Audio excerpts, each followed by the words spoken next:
برای خوشگلی تاج آستینت از فتیله استفاده نکن، چون فقط کلگی تاج آستینت رو قشنگ میکنه. اپال هم شاید دوست نداشته باشی، چون اون خشکی که تو قسمت سرشانه ایجاد میکنه باب میل همه نیستش.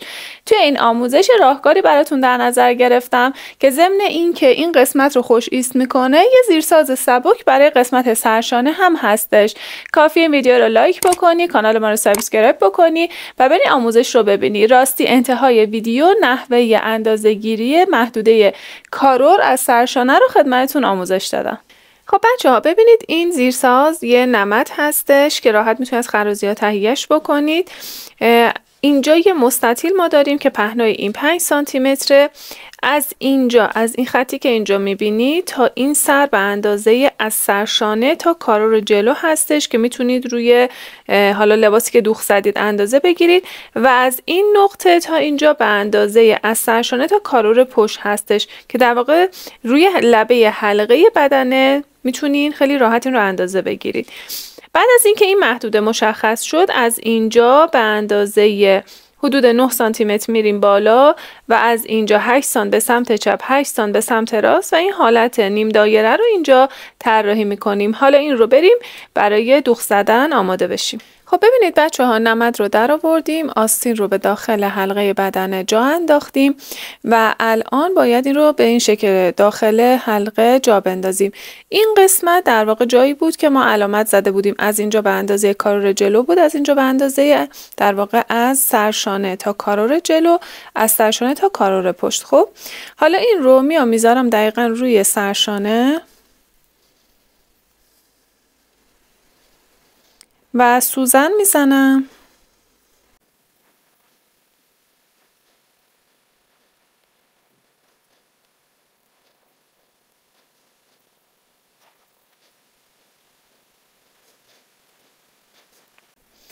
الان این رو باید چرخکاریش رو انجام بدم. خب بچه ها ببینید، مثلا اگر اینجا 1 سانتی متر من زاپاس دارم، خب از لبه به اندازه مثلا 9 میل میام چرخکاری میکنم، جوری که چرخکاری بیفته داخل زاپاس حلقه.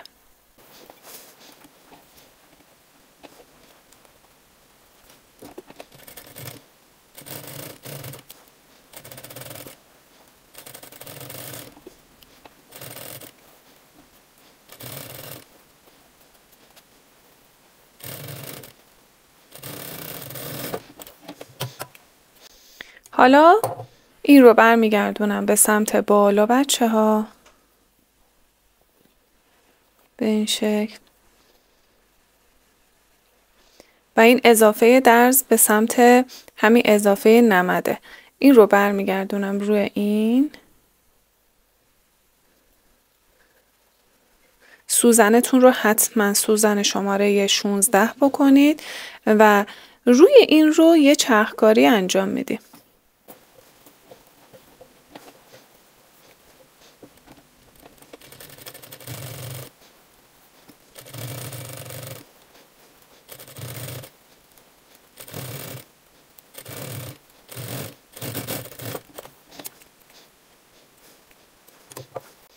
ببینید بچه ها، قشنگ یه فتیله اینجا ایجاد شد و این هم برمیگرده به سمت بالا و این قسمتی که علامت زده بودیم و وسط بود روی انتهای سرشانه یه بست میخوره.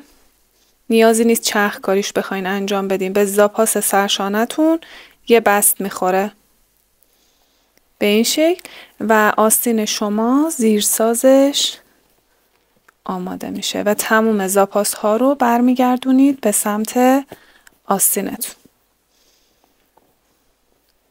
به این صورت. و حالا این رو یه اتوکاری انجام میدید و یه زیرساز سرشانه و کاپ آستین خیلی خوب و قوی دارین. ببین دوستان، من برای اندازه‌گیری محدوده از سرشانه تا کارور، من برای قسمت پشت رو میگم، قسمت جلو هم به همین شکله. این قسمت این درز سرشانه هستش. صفر خطکش رو میذارم این بالا و میام به این شکل اندازه میگیرم لبه حلقه رو. اینجاها مثلا میشه حدود کارور، هر چند سانتی هست این رو برای اندازه کارور پشتش استفاده میکنم. این که میگم اندازه کارور، اندازه عرض کارور رو نمیگم، از سرشانه تا محدوده کارور رو باید برای فرد روی کتش اندازه بگیرید.